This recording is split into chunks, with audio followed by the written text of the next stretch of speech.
Keona, Yes. how's it going? Good. How are you? I am doing well. How has your summer been? It's been a mix of both relaxing and busy. Yeah. Yeah. It's been good to not have, I guess, as strict of a schedule Okay. and be able to have more flexibility from that standpoint. But it's still been busy because I've been going with my brother and doing things and like seeing family and like all this stuff. Yeah. And taking summer classes also, even though they were all online, which helps with flexibility, but Yeah. you're still busy. And what classes are you taking?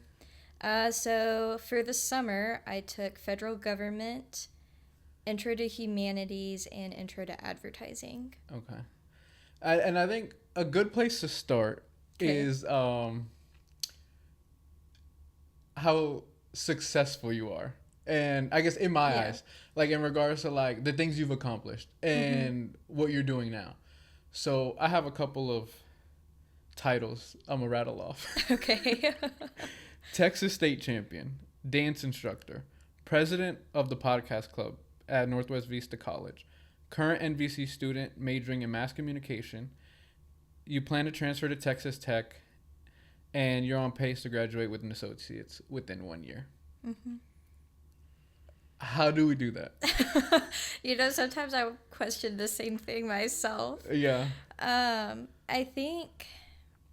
guess it probably I don't know if it comes down to my parents and the way that I grew up or just learning as I go, but I didn't realize how good of time management skills I had until I really started my first semester and everything. Yeah. And I would say, especially after my first semester, because I took 6 classes right off the bat, you had to manage your time really well. Yeah.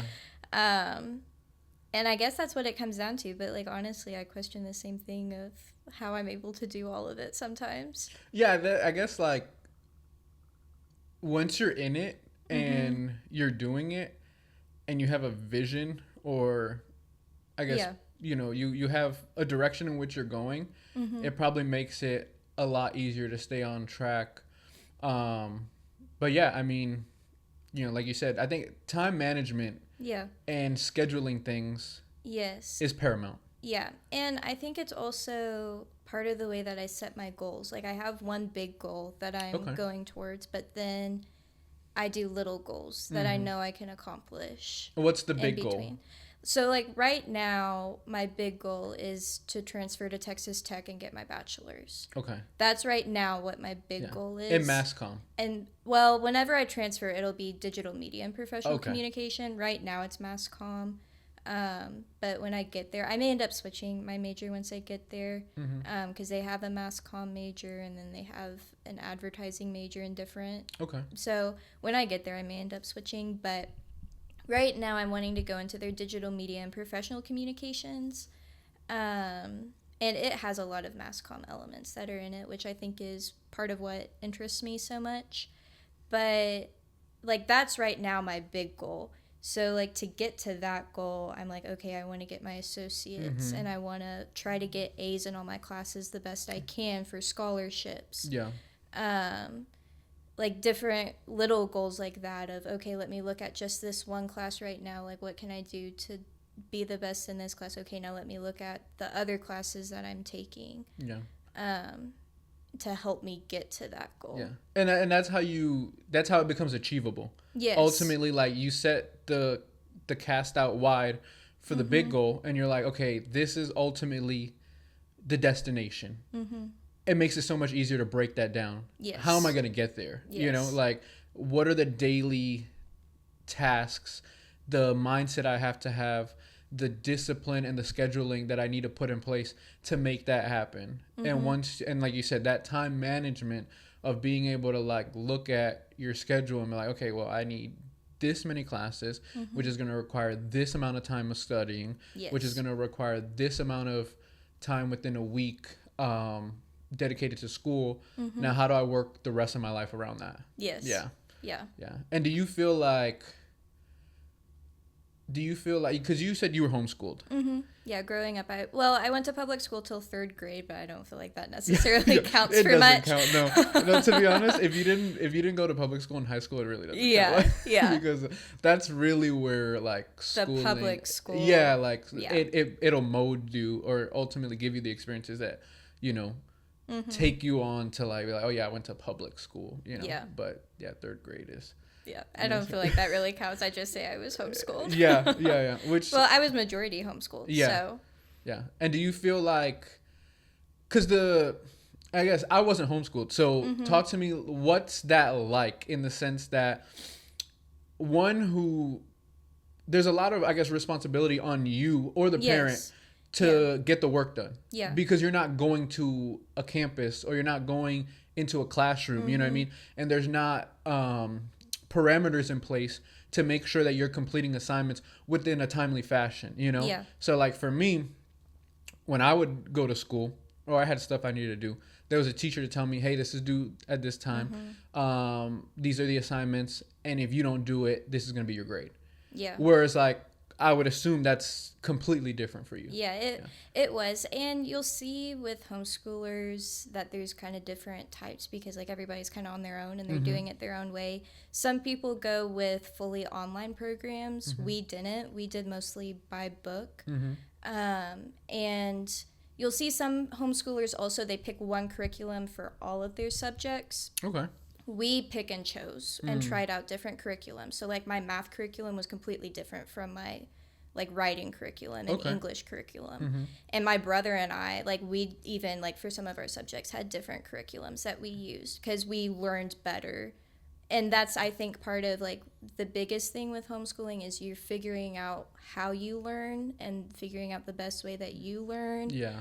And then picking and choosing what works best for you. And like you said, it was definitely a lot of self-paced. And whenever like I was finishing out elementary school, even partially through middle school, my mom was like, okay, I need you to do this. I need you to do this. Like today we're going to be working on math.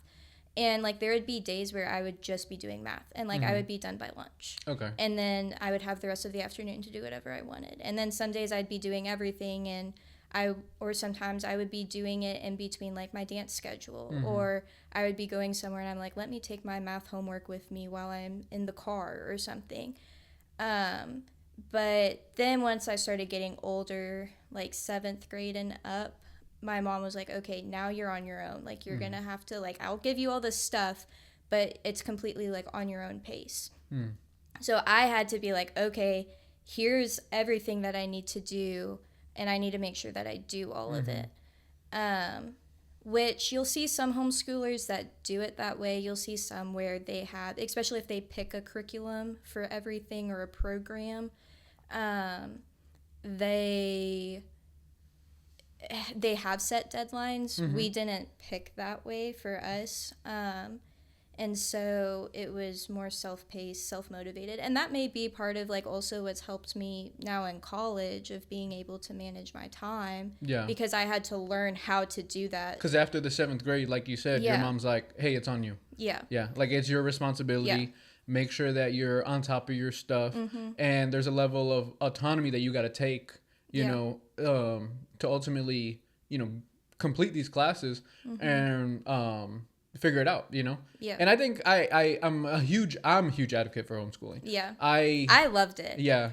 I want to homeschool Aribella. Like that is your goal. My goal. Literally. Yeah. Like you were talking about goal, like that's it. Just yeah. figure out a way that you can homeschool her. You know what I mean? Because I think, like you said, you're learning the framework of how to learn. You know, like how do I soak up information? How do I best retain things that I'm trying to learn? You know what I mean? Yes. And not everybody's the same way. And I think homeschooling gives you that opportunity to figure out for yourself which ways you learn best. And then also it can, like we kind of touched on, you cater it to what you're passionate about. You know, like if you start realizing like, oh, I'm not really passionate about math. I like science, you know? It's like, okay, well, then let's get the basics of math down. Make sure that you're you're articulate in, Mm-hmm. those areas up into like the standard, you know what I mean? Like what the Yes. state standard is.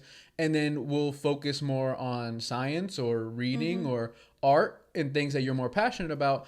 And Yes. in a regular school setting, in a public school setting, that's not an option. Yeah. You know? And I think that's part of what I enjoyed about it most is like I hated math. Yeah. Still hate math. That's same. not Yeah. but my mom loves math. Yeah. And so that was like I guess like one of the struggles is because my mom was like kind of the main one who was teaching me Okay, stuff. And yeah. like she would teach off of the curriculum, and we figured out for me and my brother for that matter, because we did use the same math curriculum. It was a video lecture of a guy teaching it, but I'm a visual learner. Okay. And so like that was something that I learned from homeschooling, and like my mom learned of we need to try to put in as many visual or physical elements where I'm working with my hands or I'm seeing it. Okay. And the math curriculum we used, they used like blocks to like visualize everything. Okay. And so that helped me. And it was one of those like for my math, my mom would get frustrated with me of like, why aren't you getting it? And Yeah. I'm like, but I don't get it. I don't know what to do. Yeah. As a parent, sometimes you just like, Yeah. you look at the kid and you're like, how are you not understanding this? Yeah. Adibella looks at me like, because I don't, bro. Yeah. Like, And so I would say like with homeschooling, that is a bit of a challenge. Yeah. Like the biggest challenge to me is you're looking at it if it's usually your parents who are teaching you, even if they're teaching off of a curriculum. And then there's the frustration of like you're not getting it. And, Yeah. Yeah. But I would spend like days where I would do only math, so then I could do photography or I could do art or I could do whatever else I wanted. Yeah, that's really cool. Yeah, I'm laughing because I'm literally in that boat with Adibella. Like, we're working Yeah. on a kindergarten curriculum. Yeah. And I'll be like, okay, she'll be like, I don't know what letter that is. I'll be like, okay, that's P. And it'll be like, okay. And then she'll be like, okay, P. And then literally I'll be like, we'll go on to the next letter. And then I'll come back. I'll be like, okay, what letter was that? And she's like, I don't know. And I was like, we just said it. We Yeah. just said it. She looks at me like, I don't know, bro. And like, and it just, I have to remember, like, Yes. we're learning, you know? Yeah. But it does become, it's funny because I'm literally in that Yeah. situation where it's like, I just told you. And then You're still not getting we it. come back like 10 seconds later Yeah. to reiterate it. And it's like, I don't know what that is. And like, and as a parent, you were like, sometimes I have to recognize like, because at first I would think like, you don't even care. You're not listening. You're not paying attention, Yeah. you know? But it's not that. Like, it's, they're learning, you know what I mean? Yes. Like, it's the first time they're experiencing something. Yes. And it's like, if you don't understand it, it doesn't matter how many times somebody tells you, because you're seeing it from the perspective of understanding, you know what I mean? Like, for me, I completely understand what the alphabet is, you know? Right. So I look at it, I'm like, oh, that's P, you know? And Yeah. she's like, she looks at it and she's like, what is that again? I'm like, what do you mean, what is that again? I already told you. Yeah. Like, but Yeah. I have 29 years of experience of Right. looking at the letter P. She Yeah. has a week. You know? Yeah. So it's like having to keep that in perspective. So Yeah. I could definitely see how that is a very challenging aspect Yeah. of homeschooling. Yeah. Especially if you have a parent like me who is Right. And short in. it definitely like patience had to be on both ends. Yes. Because like I would start to get frustrated and then my mom would be frustrated. And so there would be days where we would both be mad at each other because of it, and we're like, okay, we're just gonna like go on opposite sides of the house and we're gonna do other things and we'll come back to this later. Yeah. But that's also like goes back to the flexibility of homeschooling. Yeah. Of like we could be like, okay, let's just stop here, we'll come back to it later. But patience is definitely taught. Yeah. In every aspect of parenting. Well, yeah. In every aspect of parenting. Like, and the thing is, your kids see, like, you're an open book to them. You know what I mean? They're the only people in your life that sees every flaw that you have. You Yes. know? And they'll point it out to you Yeah. too. And then, I mean, outside of a spouse, you know what I mean? Like, if you're married Right. or really, that's probably the only other person who could actually see that deeply into, like, you as an individual. It's Yeah. like, oh, yeah, like, this is just how they are, you know what I mean? Or like, these are the flaws they have. So as a parent, you know, it's very humbling to have that, because it's like, you know, there's no getting around it with this kid. Like, they know like all my flaws, all my weaknesses, all the patience that I don't have, you know? So it's a very humbling thing and difficult thing to navigate, because you try to teach them and enlighten them on things that they need to know, but at the same time you also have to be very honest with yourself and with them, and like be very vulnerable, you know, with your children, and be like, look, have some grace with me, because I'm learning as well, you know. Like I'm trying to build patience and I'm trying to build understanding, and like, you know, it's just the funniest thing, because like you said, they'll point it out real quick. Yeah. Like there's no filter. There's no filter. And there's so many, like, Adibella calls it out so fast. She knows when I'm frustrated. Like, because I try to breathe. Yeah. Frustrated. So I'll be like, and she'll be like, you frustrated? And then the part that sometimes, like, is a little bit sad is, like, she'll be like, did I do something to make you mad, Dad? And it's like, no, babe, you didn't. But, you know. Yeah. So, but, yeah, back to I agree. Like, homeschooling is super, in my opinion, beneficial. Yes. Because of the flexibility. And a lot of times in public, as a parent, at least for me, in public school settings, you know, and not everybody has the luxury of being able to homeschool their kids. Yes. And that's and it totally doesn't work for everybody's lifestyle and everything. Yeah. Yeah. But I think you can't argue that if you want to implement certain beliefs or values into your kids, it is extremely hard if you send them to a public school. Yes. Because you don't know what they're being exposed to on a daily basis. Yeah.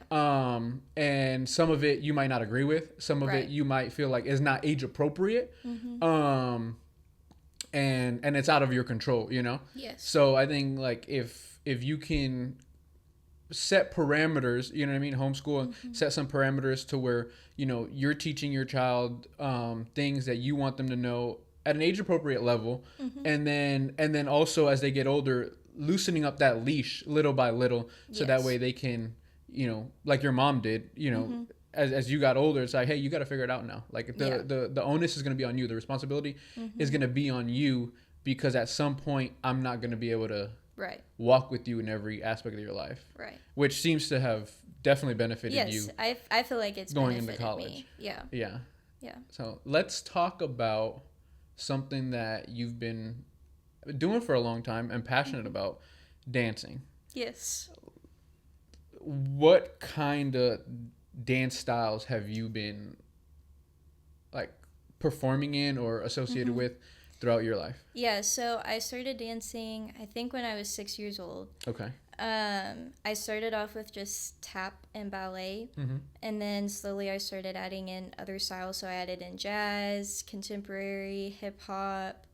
I even did Mexican folk for a few years. Okay. Clogging has been my favorite, and I feel like that's the one that I feel like I personally excel in the most. And what is clogging?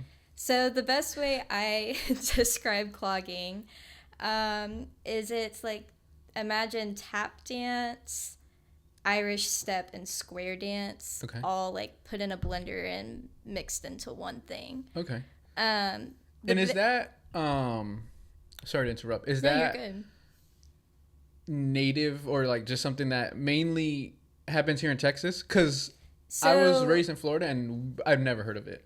So there is a couple of clogging groups in Florida, but I don't remember where they are. You see it, I would say Texas is one of the big ones. You see it mainly in like the Georgia, Carolinas, Tennessee. You see it more in that area. Yeah. That's where it's like really popular and everything. Oh, wow. And I think that's even where it kind of originated. Yeah. You'll see it a little bit in California, not very much. And you'll see it up in like Maine, but again, not very much. But yeah, it's one of those that some people call it like America's most loved folk dance, because it's was kind of originated from America, and then they brought in like some Canadian dance, they brought in some Irish step, they brought in square dancing, they brought in line dancing. And it's brought in some tap dancing. Like, it's made into its own thing from influences from other existing dances. And you've done that competitively? Yeah, so in 4-H, I did a clogging solo, which I won at state one year. Okay. That's the buckle I'm wearing. Okay. Is from winning that. And then... So you're a Texas state champion. Yes. In clogging. Yes. And then I also have performed with the America's Clogging All-Stars. Okay. At their Alamo Bowl performance this past December. Wow. That was really great. I really enjoyed that. Yeah, we talked about that because the only reason I knew what was going what it was, because it was Colorado playing BYU. And I was like, oh my gosh, that is so crazy. Like, she's performing at one of the biggest events here in San Antonio. Like, during that time, if you were to go downtown to like where the Alamo is at, or the Riverwalk, like you just saw BYU in Colorado everywhere. Yeah. So. And we performed also at the pep rally, and so like that was super, like everybody's like cheering for each And team. how like is that the on a scale that the biggest performance you've partaked in? Or I would say so. That's probably the biggest performance that I've ever done. Yeah. When you're looking at it both numbers, I think that there's like 70 cloggers that were in the group that were applied and selected and accepted to be part of the America's Clogging All-Stars. There's 72 or something cloggers there. So when you're looking at it from that scale, that was the most people that I'd ever danced with. But then also when you're looking at it from an audience perspective, like that was the most people I'd ever performed for. Yeah. So. And how's that experience? Like are you somebody who just like that type of environment doesn't really faze you, or you feel like there was a level of like... There's definitely some nerves in it, but I think growing up in dance and like doing recitals and other performances, and like small community performances, I enjoy performing. Yeah. And so I was able to learn how to take my nerves and shift them into excitement. Okay. And so some people get super nervous and you can see it like physically on their face and everything. Yeah. I was able to learn how to like keep a smile on my face and you don't see any of the nerves that like I do have, and then I would shift them over into excitement. And it's one of those also is whenever you're walking out is the most nervous that you get. Okay. And then for me, once you start dancing, like you're just locked in. Yeah, you're just locked in. You know what you're doing. Yeah. And like it's fun. It's something you're passionate about. You're like you're there. At that point, you're like, all right, we're here on the stage. Let me perform because the last thing I want to do is embarrass myself. Yeah. Yeah. And it was one of those. So clogging shoes, they have like a double tap. Okay. So they have like one piece of metal that's attached to the shoe, and then they have another piece of metal that kind of jingles on top of it. Okay. So they're very loud when you're next to them. Like you can't ever be quiet with clogging shoes once you have them on. But we were dancing on turf. Okay. And so that was a weird feeling. Like I was used to dancing on concrete or dancing on marley or dancing on wood.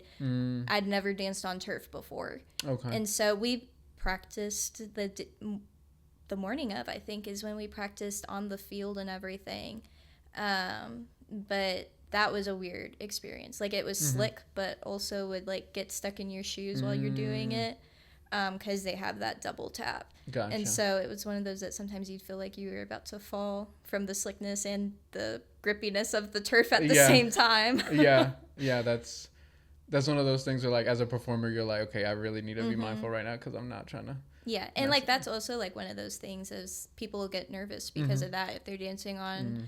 A lot of people don't dance on concrete, and the first time that you dance on concrete is also a super weird feeling. And you'll see dancers that are so afraid of falling that they're not performing very well. And it's one of those that it comes with experience of getting used to being able to adapt to the more you do something. And the more you do it, and that goes for anything. The more challenges that are presented, you know, it's like, I've been here already, you know. Yeah. Like, and the first time that you probably dance, or even the second time, because first time you're probably scared out of your mind that you're not really doing a lot. The second time you do it, you're probably going to fall. Yeah. But then you learn, okay, this is why I fell. Now let me fix it next time. Or being able to catch yourself before you fall, and nobody knows that you were about to fall. Yeah. So you kind of touched on who gets selected for the All-Star clogging program. it was, you said application based? Yes. Yeah, so they do other performances. They also do some that are international. So Okay. I think that they have a London one coming up and they have an Ireland one coming up. I'm not going to those because I couldn't make it work. Mm-hmm.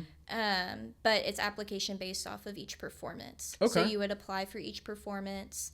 Then the people who kind of run it, they look at your application, see if you have the good criteria and everything. They tell you if you're accepted or not. And then they start sending you videos to learn the choreography.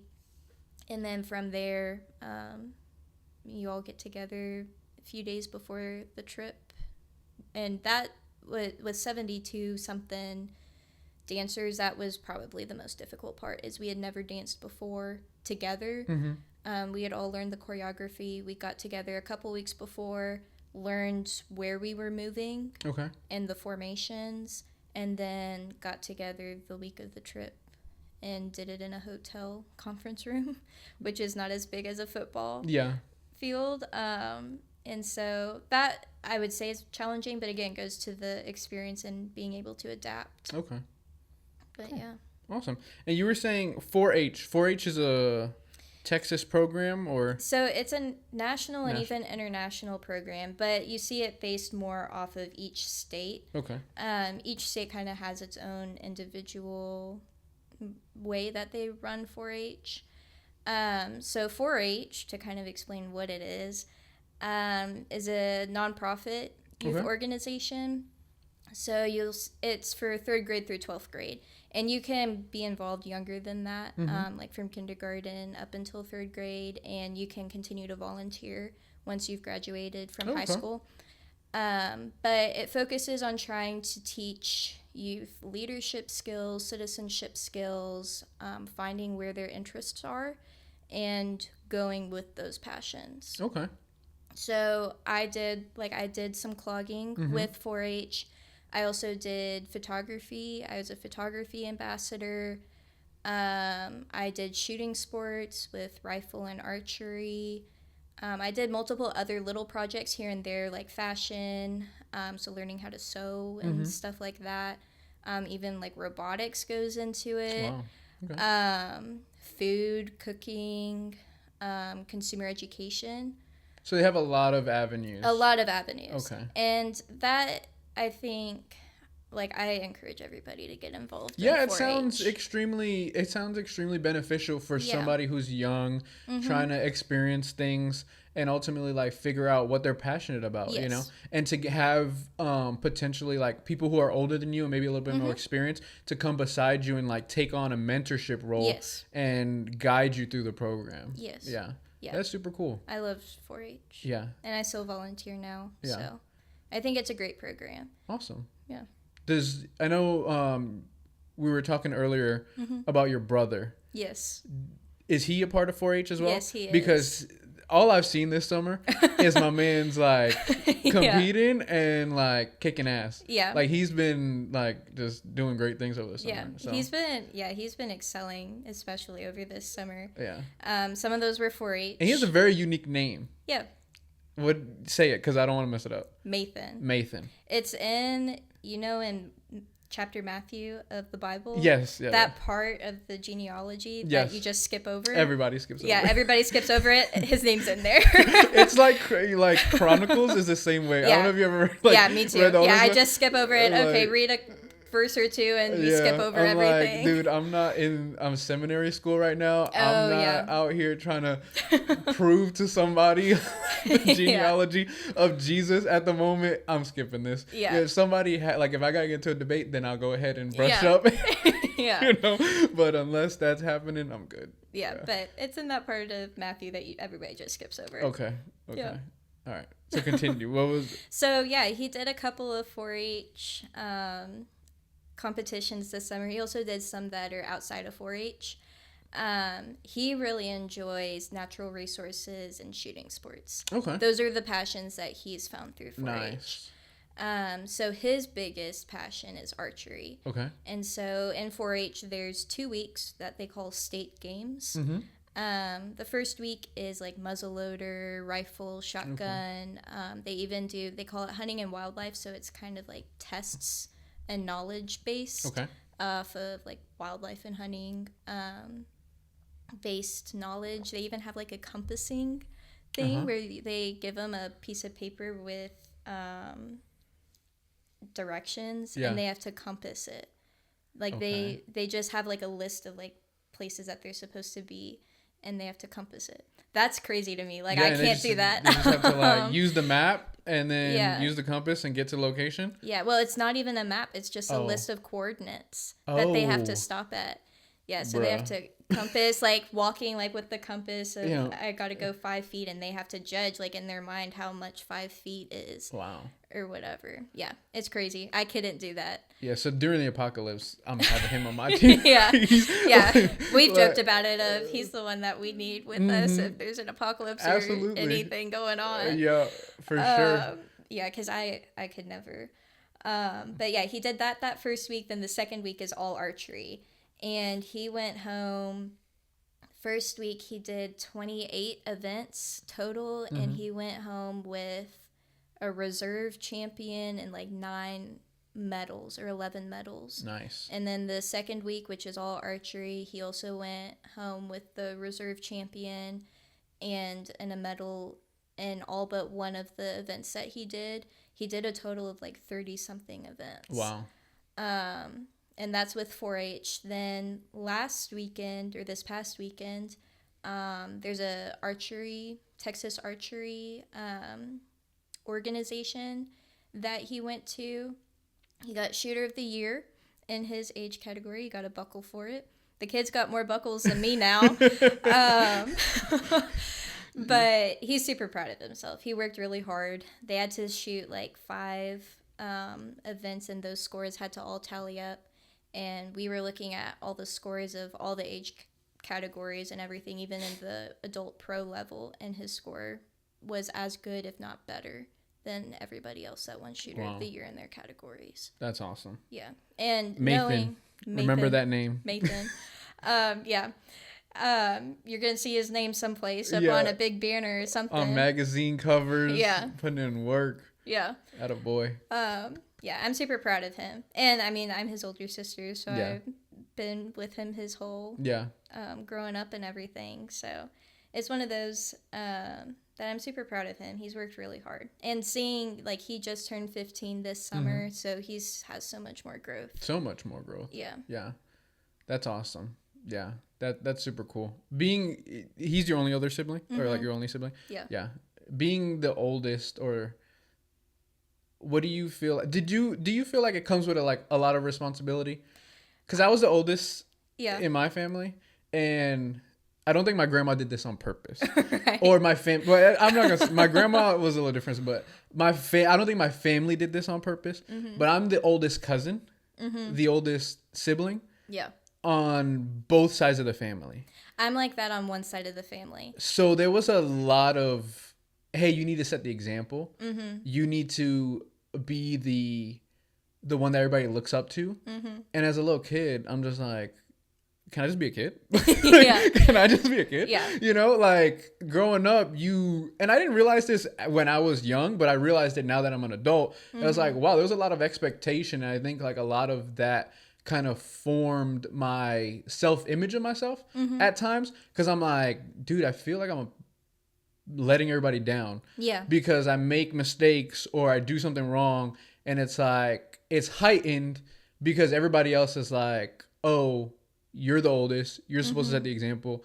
But it's like, dude, I'm learning life just like the rest of us, you know? Like, how about you be the example for your kids while you put that responsibility on me? Yeah. But I don't know, like, was that something that you felt you had to deal with too, or?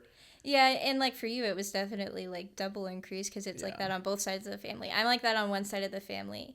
On my mom's side of the family, I'm the oldest grandkid by 10 years, which my brother's like 5 years, but like that doesn't really count. Because like that's my brother, not my cousin or anything. So by 10 years, I'm the oldest grandkid. Yeah. Which, like that, it's kind of a weird dynamic and everything because like it was just me for 5 years. Then my brother came along, and then 5 more years later, then the rest of the cousins have come in. And like, it's definitely one of those that my grandma and my grandpa like had just me, and then they just had me and my brother. And so like we like again unintentionally kind of set an example for my cousins. On my dad's side of the family, I was counting the other day, there's I think 16 grandkids and great grandkids, and then there's one great great grandkid. And it's one of those that my dad is he's the youngest of 5, and then he has a foster brother. Gotcha. And so I have first cousins who are in their 40s, and I also have first cousins who are the same age as Mathan, and then there's great second cousins or whatever it is, that are the same age as me and older and younger, and then there's now a great great grandkid that just turned 1. So like that family dynamic is also vast and all over the place.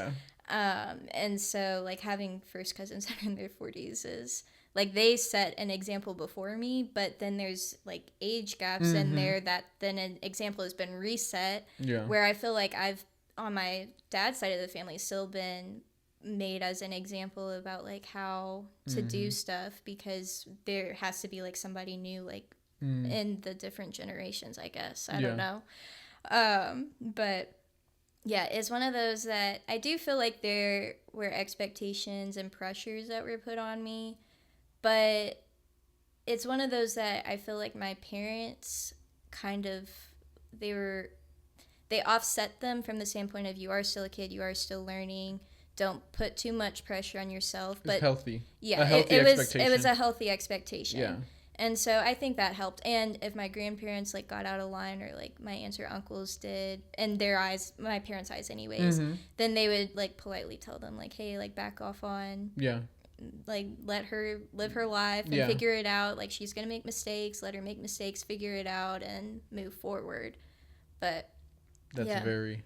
It's helpful. Yeah, very, very, very good. That's kind of like the approach that I want to take with Aribella, and I feel like my mom took with me. Yes. You know, like extended family was a little bit different, but like my mom was very much like that in the sense that like she was very good at explaining things. Yes. And my mom's the same. I'm a why kind of person.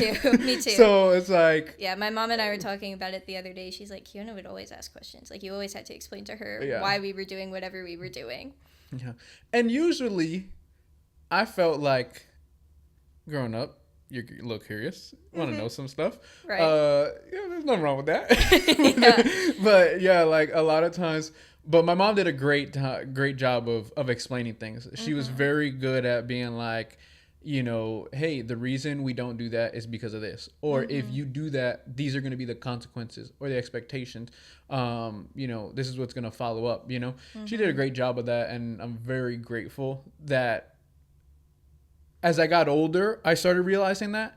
When I was younger, it was a bit of a struggle with her because it was always like, you know, when it's your mom who's the one kind of like disciplining you or telling you what to do, it comes off a little bit differently than like if it was a male figure. You know, because you're just like, all right, mom, shut up. Like, like leave me alone.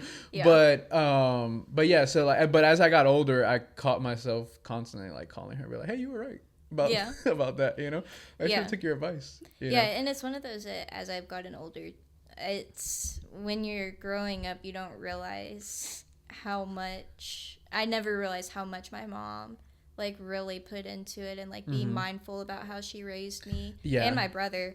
And it's as I've gotten older that I'm like, you know, like I'm the way I am because of her. Yeah. Yeah. My mom, she had 3 boys and her and my dad divorced. So me and Brandon were from that marriage. And then she met my stepdad and they got married and they had Junior.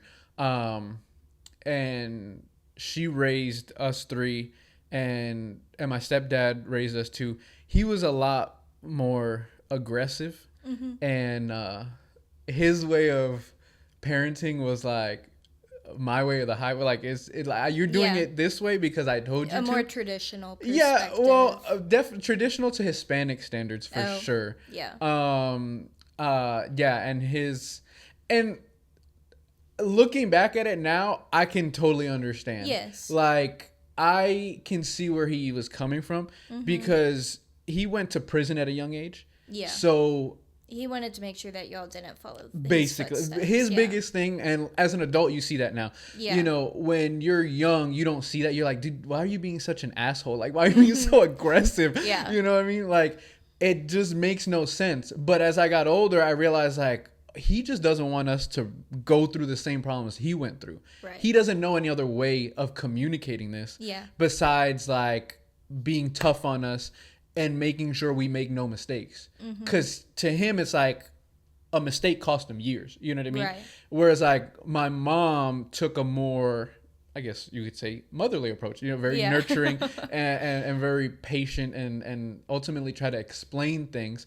So it was growing up, it was very difficult for me because it was like a constant battle of, like, between parenting styles. And also between feeling like with my stepdad, as much as I can appreciate it now, in the moment I'm like, dude, like, your expectations are unattainable. You know?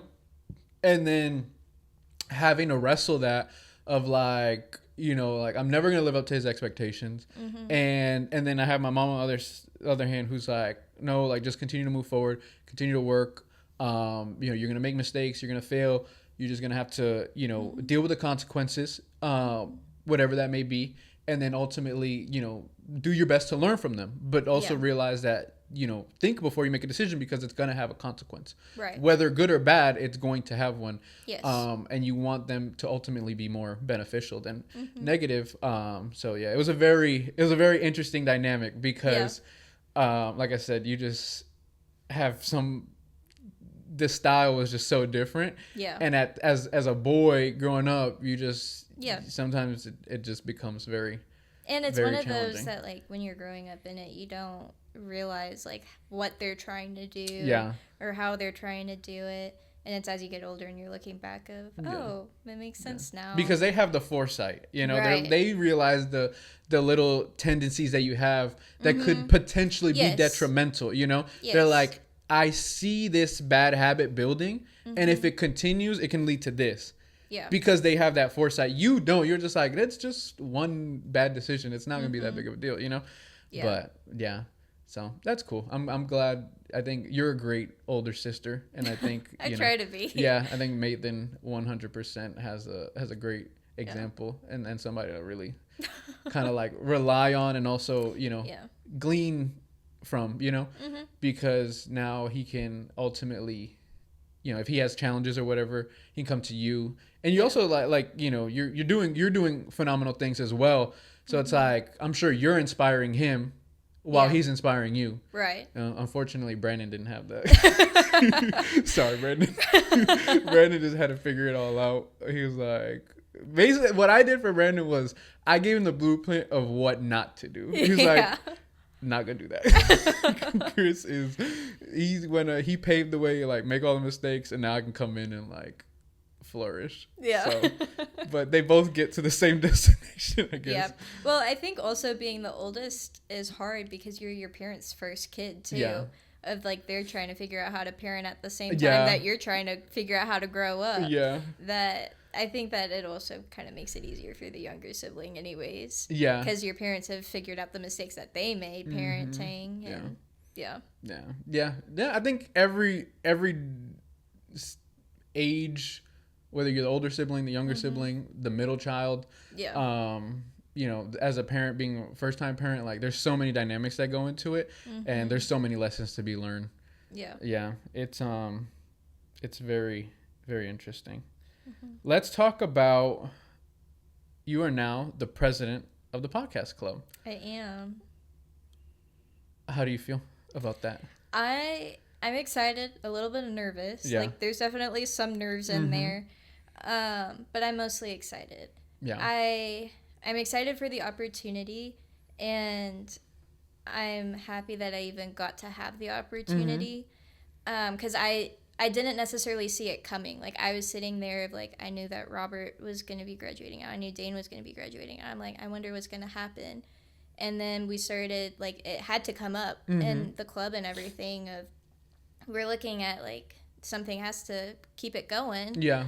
And then Dane and Robert approached me asking if I'd be interested in being in an office position. And I was like, yeah, let me think about it.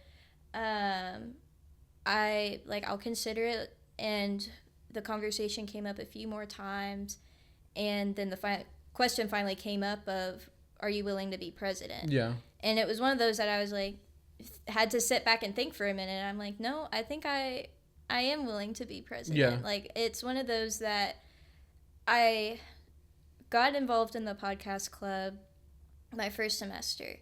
And part of that is, like, I heard people telling me of, like, you need to get involved on campus. Like, you need to find, like, your group of people. And it was one of those that I went to a podcast of, I want to learn more about the communications field. Like, that's the field that I'm wanting to go into. I was like, I don't know much about podcasting. I was like, I know a little bit about videography. I know photography. I've learned graphic design a little bit. I was like, but I don't know podcasting. Yeah. And so it was one of those that I kind of went at the beginning of, I want to learn more. And then it got into the thing of, like, my mom had always told me, she's like, you'll find your people. Like, you'll find your group of people. Like, they'll come. Like, you don't have to necessarily go, like, actively searching for them. Like, it'll happen. And it was one of those that it just happened. Yeah. And so, like, that's, I think, also part of what made me more willing to be president of, like, this is something that I want to keep on going and being a part of. Yeah, keep it going strong. Yeah, keep it going strong. It's a learning process, and there's probably going to be some mistakes and stumbles and falls this next semester, but it's one of those that I'm excited to see where it'll take me, and I know I'm not doing it by myself. Like, Robert's still going to be coming in as an advisor. Mr. T's going to be there as an advisor. Leah's coming in as a vice president. We're going to be learning it together, figuring out how to run it. We scheduled up, like, a planning meeting, and, like, getting everything set up in next week or maybe the week after. So I'll see more of, like, where it's going to be going. Yeah. But yeah, I'm excited. It'll be fun. Yeah.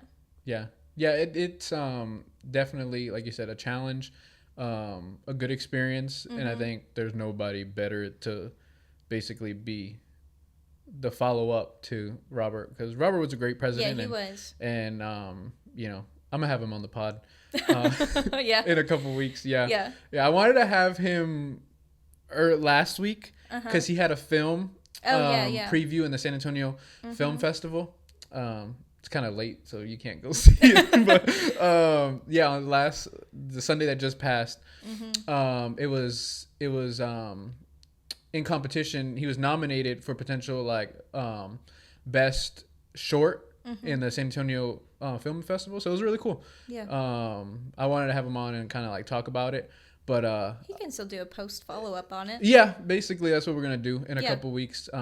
He's out of town right now. I'll be out of town next week. So when we both get back into town, we're gonna link up and we'll knock it out. But yeah, I think, you know, such wisdom and great, like, insight from him. You know, being somebody that's obviously no longer the president, but still there as an advisor and kind of like. And that like kind of eased me into it a little bit more. Yeah, for sure.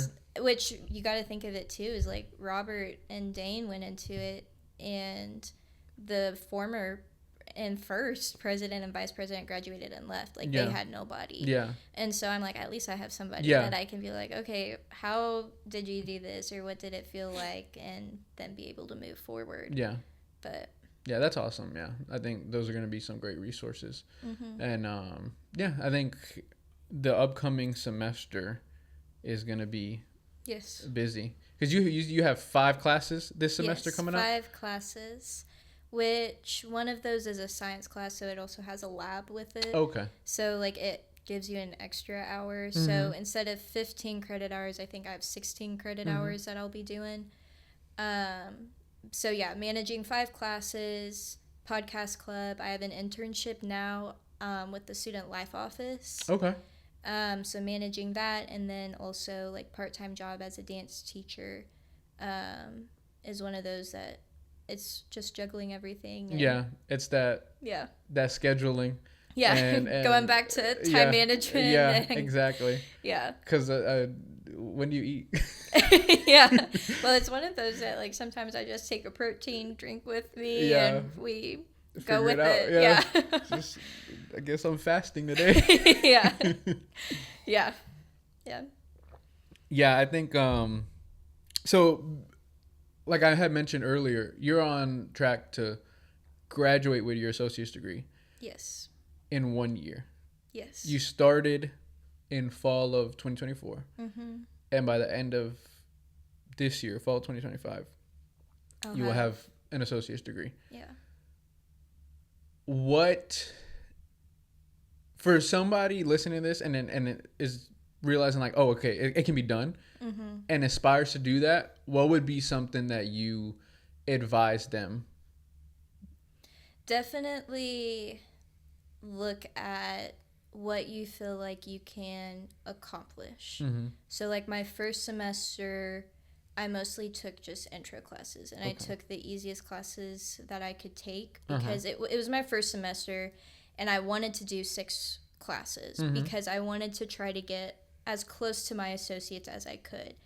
And the more, I also looking at it like financially, is the more classes I take now, I'm going to pay less money in the long run. Like, it's going to be more money like right now, but in the long run, I'm not going to be paying as much. Yeah. And so I looked at it also financially too. But it's one of those that you got to figure out where your strengths are and where your weaknesses are. And so, like, the first 2 semesters of fall 2024 and spring 2025, I took my math classes. So then I could set up to take my science classes for these next 2 semesters. Which is what you enjoy. Yeah, well, certain sciences more than others. Yeah. I don't necessarily enjoy the super hard sciences by any means, but I think I'm taking environmental science this fall, and I'm still trying to figure out for sure which science class I'm going to take in the spring. But yeah, it's one of those that definitely look at your strengths, see what you can fit on your plate. If you don't think that you can handle 6 classes, then maybe do 5. Or maybe look at, maybe I'll take 2 4-credit classes and then do an easier class. Like, I'll take 2 difficult classes and then balance it out with some easier classes. Okay. And that's what I looked at, is I looked at trying to find a good balance of classes that I could handle, where I could focus more on like 1 or 2 classes and then be able to float through a couple others. Nice. So, yeah. Cool. Awesome. And after that, you plan to transfer to Texas Tech. I'm not from Texas. Where is that? Lubbock. So that's kind of in the Panhandle area of Texas. Lubbock. I feel like. So kind of. I know somebody who's from Lubbock. I can't remember. Yeah, I want to say it's Ruben. So Ruben, if really? you're not from Lubbock, I'm sorry. But I'm almost certain he said he was from Lubbock. Maybe. Yeah. Lubbock is kind of northwest. Yeah, it has to be him. But okay, so it's in Lubbock. Yeah. Yeah. So that's your family lives relatively close here to San Antonio, right? Yeah. So my family's originally from Texas. My dad's side of the family, everybody, like, as they've gotten older, like, extended family is kind of spread out. But for the most part, my family lives in kind of central West Texas area. We moved around a lot with my dad's job whenever I was little, so I've kind of lived in all kinds of areas of Texas, and then I lived in Florida for a couple of years, lived in Oklahoma for a few years, and then have come back to Texas. But yeah, most of my family lives kind of in or at least like the closest family lives in like central West Texas. But I have some family that lives far Panhandle, like almost touching New Mexico. Okay. I have some that live in that Dallas-Fort Worth area. I have some family that lives in Colorado. I have one aunt who now lives in Mexico. I have some that live in North Carolina. So, I mean, as everybody's gotten older, we've spread out a little bit. Mm-hmm. But yeah, most of my family's from Texas. Okay. Yeah. Cool.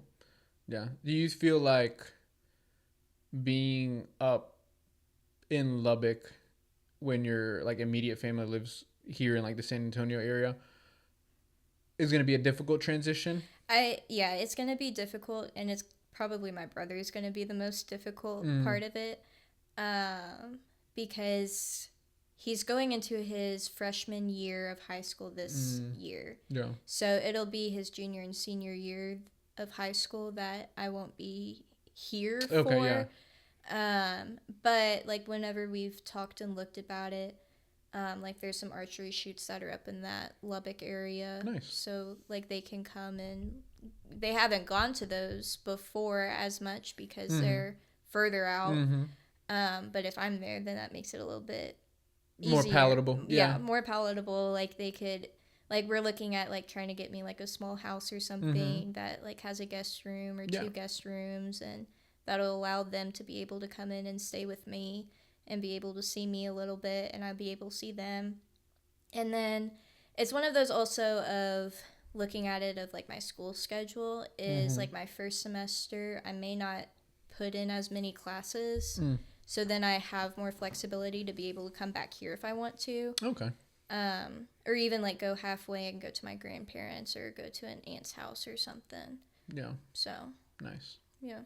Cool. And long term, so once because when you get to Texas Tech, remind me, the major there would be Digital Media and Professional Communication. Okay. Yeah. And it's a super long title. Yeah. It's kind of like the title they have at Vista for the film program. Yeah. It's like digital video and cinematic production. Yeah. Like, why? Yeah. Yeah, I feel like it's unnecessarily long, but it is what it is. Yeah. But then if you just say DVCP, they're like, come again? Yeah. Yeah, and it's the same thing for that. Is it's DMPC, and people are like, okay, now tell me what that means. Yeah. So at some point, I got to give you the whole spiel. Yeah. And after that, what is the field of interest you want to pursue as a profession? Yeah, I want to go into the communications field for sure. I can see myself kind of going into a few different jobs. Like I want to be a social media manager at some point. Okay. Even being like a photographer for a company or business. Another like career that I'd like to do is communications and marketing director. Even like working on just like an assistant communications or something like that, where because I enjoy a lot of parts about communications. Yeah.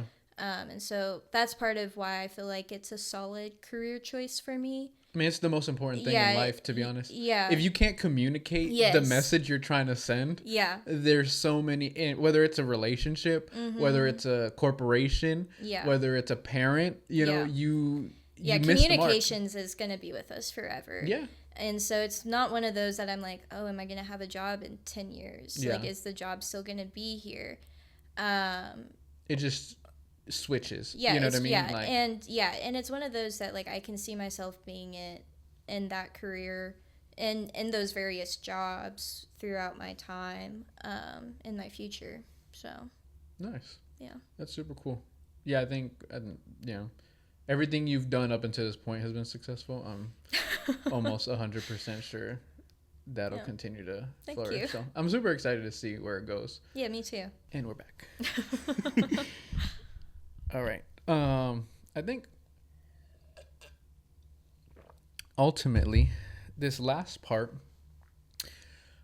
when you first got here, I asked you if you wanted to choose a Funko.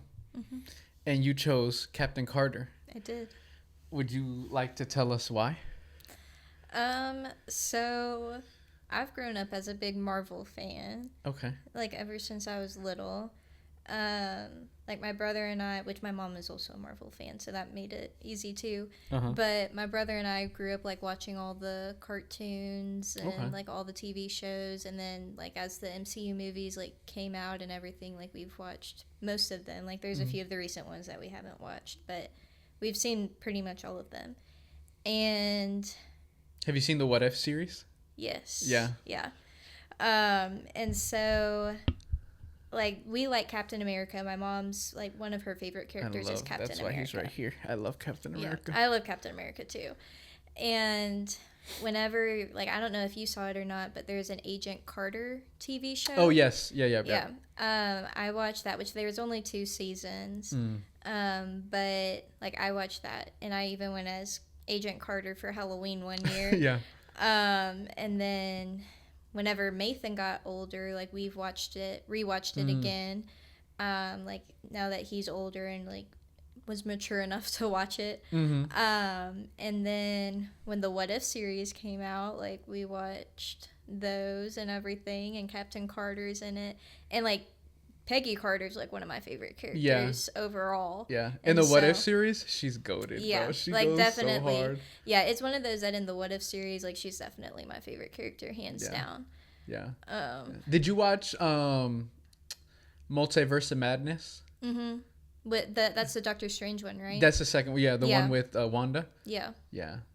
That was when they had her come out as like the alternate, like the Captain Carter, but like an MCU version. I was like, bro, this is legit. Yeah, I loved it. That's one of my. The movie itself was good. Yeah, it was a little too much like on the demonic side for me. I could have done without. It wasn't my favorite movie overall. But I get it because like it's Scarlet Witch, so I understand like the reasoning behind it. Yeah, it was. What I did like about it is it did bring back like some of the comic stuff. Yeah. Which was nice, but I didn't necessarily. All the visual. the visual witchcraft and stuff like that was less than ideal. I agree. But for whatever, I love Wanda. She's OP, and 2, like, she's one of my favorite characters. Yeah. And Elizabeth Olsen is just amazing. I love her.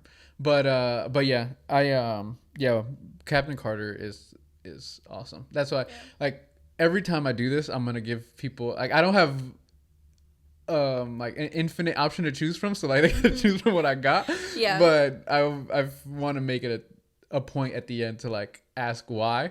Yeah. And that's pretty cool. Yeah. I've been a big Marvel fan, DC comic books in general fan my entire life.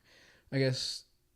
Who do you think would win in a fight? The Justice League or the Avengers? Oh, well, which Justice League are we looking at? Like... spoiler, it doesn't matter. Okay. they're gonna win, in my opinion. You think so? I think so. But we can establish a group of 5 or 6. Okay. Let's see. We'll do Superman, Wonder Woman, Batman, Flash, Green Lantern, and Aquaman. Okay. And then just like the general MCU Avengers? Yeah, I mean, you can... Or comic Avengers. That's the thing. Yeah, I don't know. We can... Well, they're pretty close to the same. Yeah. Well, the OG Avengers is very different than what they had in... Because the OG Avengers had like... I want to say... Let's look up the OG Avengers. I want to say it had Ant-Man and the Wasp in it. I'm pretty sure. Yeah. Let's see. Oh, see, now it's giving me the MCU OG Avengers. No. Comic book OG Avengers. Iron Man, Ant-Man, Hulk, Thor, and the Wasp. Yeah. So that's the OG. If we go OG, they getting cooked. Yeah, if we're going OG, yeah, if we go OG, they get cooked. No, you can make whatever. Like I said, in my opinion, I mean, I guess there are certain Avengers that. That's what I'm saying is that they're depending on what groups we're looking at, kind of depends on who's gonna win. Yeah. Let's see, because who do we have here? Yeah. Well, I mean, where's the one with Aquaman or Cyborg? Because the one I'm looking at right now, it keeps pulling up, has Superman, Batman, Flash, Wonder Woman, Green Lantern, Martian Manhunter, and Hawkgirl. Which, I mean, I still think that obliterates. I just think they have too many people who are like superheroes. You know what I mean? Mm-hmm. Whereas like the Avengers, if you take the one from the original like let's say the OG MCU version, you have Hawkeye, you have Captain America, Iron Man, Thor, and the Hulk. Yeah. And Black Widow. And I just feel like if you put that up against the Justice League, there's too many like superhumans on the Avengers side or enhanced humans than like actual superheroes. You know what I mean? Yeah. It's like, who are you going to put up against Superman and Green Lantern and Aquaman or Martian Manhunter? Yeah. Or Flash. Like, you know what I mean? Like, you don't have anybody who can really compete with them. Yeah. No, that's true. That's my opinion. Yeah. But now if we're assembling just random, you know what I mean? Like if we're putting Wanda and Doctor Strange and, you know, Thor, then that's different. Then, you know, I think freaking, what's her name? Jean Grey. Oh, yeah. Dark Phoenix. My goodness, you're going to lose. Did you watch the new Fantastic Four movie? Not yet. You haven't seen it yet? Have you? Yeah. Is it good? It's pretty good. It's better than you expected. Older films. Yeah. I would say they nerfed Galactus, in my opinion, a little bit. Like, I don't want to give anything away. Right. But in my opinion, I think they could have done more with Galactus, in my opinion. But ultimately, it was a good film. Okay. It was, I think the MCU their standard has diminished significantly. So for the fact that, like... Yeah, Fantastic Four has failed past 2 times. Yeah, so. and not only that, but like in the MCU, they haven't really done too good in the multiverse saga. Like it's like hit or miss. You know, like Thor, Love and Thunder was horrible. That was awful. You know, a lot of the more recent ones haven't. I didn't even watch Marvels, like the Marvels. We watched it at home, like once it was free. Yeah. The new Captain America, bruh. Yeah. Bruh. Yeah. How you gonna do me like that? Well, the new Captain America, I felt like was a setup movie for future movies. I agree, but it was so bad. Like in my opinion, like, and I don't think Anthony Mackie did a bad job. No. I think it was directed and scripted bad. Yes. You know what I mean? Like I just don't think they could have done more with it. And then they did this whole thing with the Red Hulk, like Red Hulk. There was one scene, the very end. It was the only scene with the Red Hulk. You know what I mean? Like you watched a whole film and it's like to build up the anticipation, and the Red Hulk was there for 5 minutes. Yeah, it just wasn't. That. Yeah, it just wasn't even, in my opinion. So that's what I'm saying. They've had a lot of misses. They started off strong, in my opinion. You had the TV series, the Spider-Man. Yeah, Spider-Man was good. The one where they brought the OGs, like the OG Spider-Man, and then the one from the Amazing Spider-Man. Yeah, that one was pretty good. The shows were great. I felt like Loki. Loki was amazing. Loki is amazing. That was amazing. I love Loki. Have you seen the new season? Yeah. Yeah, the new season. Like the season 2. Yeah, right? Season 2. Yeah. That one. Like the ending too. Yeah, I know the way he ends up having to like save the time. Yeah. I don't even know what it was called. Yeah, it was like every branch was like falling apart, and he had to come and basically be like the beacon that keeps it all together. So yeah, I loved it. That was amazing. The way perfect ending. I love that. That was good, and that's why I was frustrated because Captain America and Falcon, the show was good. Yeah, I enjoyed it. Good. Yeah, it was a good show. WandaVision, immaculate. I loved it. It was great.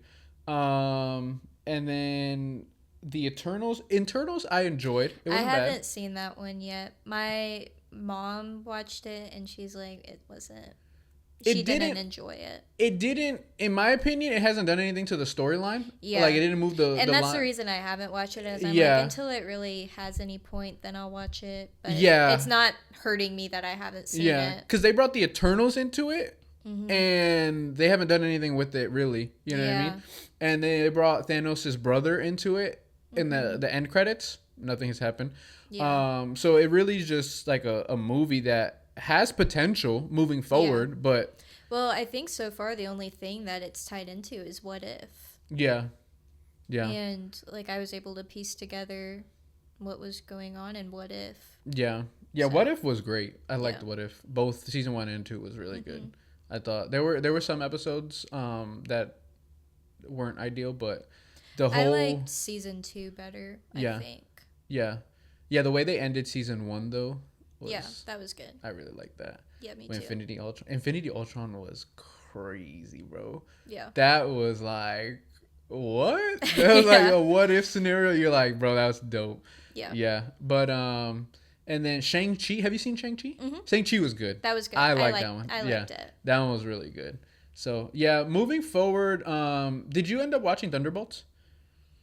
Not yet. Okay. Thunderbolts was good. I wanted to watch it in theaters. Oh no.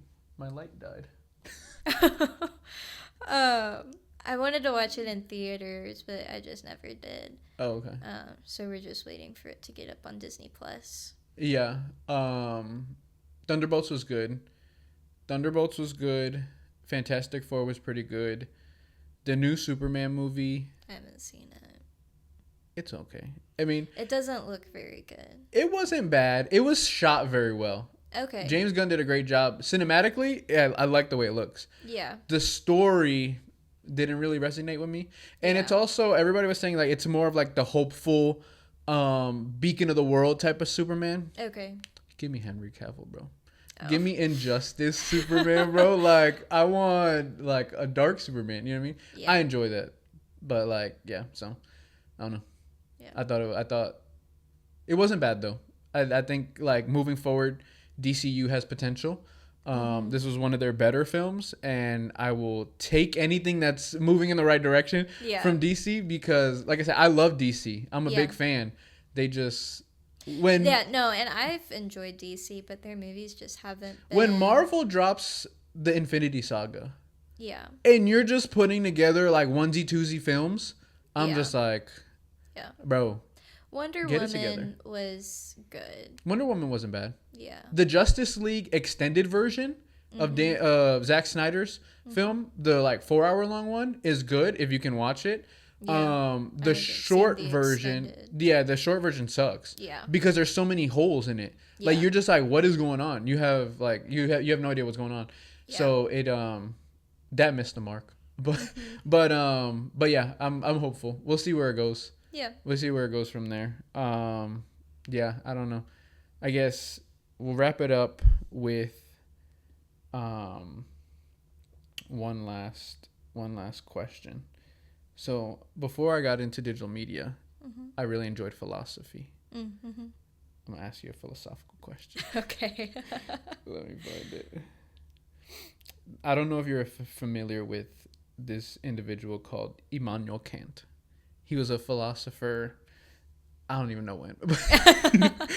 His name is Immanuel Kant, and he had these things called like imperatives. One of them was called a hypothetical imperative, and the other one was called a categorical imperative. And basically, the hypothetical is like an if-then statement, and it goes like, most of the time, whether or not we ought to do something isn't really a moral choice. Instead, it's contingent on our desires.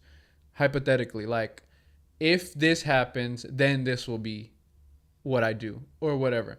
Then the other view is a categorical imperative where it says commands you must follow regardless of desires. And this was Immanuel Kant's, I guess, philosophical argument throughout his life. And it's called like mere means, not using people as mere means, as pawns in your life, but ultimately recognizing that they're means within themselves. And so he felt like that was a categorical imperative. Every decision you made in life had to be in regards to recognizing other people's value and recognizing like their value as a human and that they're not just a pawn in your game. How do you feel about that? I agree with that. Yeah. Yeah, like I don't believe in the using people to better yourself. Yeah. But more of the getting to know people so then we can better each other. Yeah. Well, that's a good way to... Damn. Like, yeah. Like, it's one of those that I think of it of every time I meet somebody and I get to know somebody, like, I'm getting a piece of them and they're getting a piece of me. like who we are. Yeah. And like that's building like our character and who we are as a person like forever. Like that makes who we are. And like sometimes with some people like you get the bad stuff from them. And they may get sometimes some people get the bad stuff from you. Yeah. But if you look at it from the standpoint of let's try to better each other, then like that's more of how I look at it. Yeah. Yeah, I agree. I think ultimately, and it, like one of the things that falls under the subject of like this specific thing of like there's things you ought to do, like it's not an if then. It was also like lying, and in so much that it's like, is it ever okay to lie to protect someone? And then the argument would be like, well, are you really protecting them, or is it your form of protection? You know what I mean? And there's a bunch of examples that we had in like ethics class, and like for example, one example that they used was like, if somebody was in the front door and they said, "Hello, I'm here to kill," quote unquote, whoever's in the house with you. Are they here? And you were to basically, you would think lying would protect them in so much as like, okay, if I lie and say they're not here, this person now is going to leave and the person that I'm protecting will live. But you don't know, like the hypothetical scenario is that the person heard you. The person in the house heard them. So what they did was they decided to leave throughout the back door, right? And since you told this person no, now they're leaving and they run into each other in the front and they get killed anyways. So it's like, you know what I mean? It's like one of those things where like sometimes you think you're doing something for someone's benefit. In reality, you don't know the outcome or how things are going to play out. So you don't get to make that choice for them. You know, like the truth should be the truth regardless. Right. You know? And I agree with that. It's hard sometimes. It is. But it's very uncomfortable. Yeah. Some conversations are very uncomfortable to have, you know, in so much that it's like, especially if it's something that you feel or believe, you know, and you know the other person might not see it the same way, and to have to be honest and upfront about it, it can be difficult. It can be difficult for sure. Yeah. Yeah. Do you feel like there's any point in which lying would be okay? Not in the long run. No. Yeah. Like it may feel like it helps a little bit, but to me, like each little lie builds up into like a bigger thing and then a little bit bigger. And then you're eventually going to have this huge monster or like mountain or something that's going to come tumbling down. And, so, but also like I value honesty at a lot, so that also probably makes a bit of a difference. And it's also one of those things where like if you're honest with someone consistently, they can trust that they know that you're going to be honest, you know? Right. It's when you either are not forthcoming, it makes it a little bit challenging at times, you know? And then that's a difficult thing, you know what I mean? We all struggle to be forthcoming, especially if it's something that we've done that like is embarrassing or like you knew better not to do, you know what I mean? But in the long term, it is beneficial because people can trust like, okay, whether this person feels like this is what I want to hear or is comfortable or uncomfortable, they're going to be honest with me and they're ultimately going to, you know, tell me what it is that really happened. Yeah, I think. And like for me, I'm like, just tell me how it is. Yeah. Like I'll try to look at it objectively, that you're not trying to hurt my feelings or anything. And Yeah, I think all of us would probably, like you said, like there's a level of respect and trust that comes with like, regardless of what it is, just tell me and we'll deal with it that way, you know? So, yeah, I think that's all we got. All right. That was a lot of fun. It was. I really appreciate it. Yeah, of course. We're going to come back and probably do this again mid-semester. Okay. And see how things have changed. How things have changed and how our semester's going. Check in on the podcast with NVC. Yeah. See how those classes are going.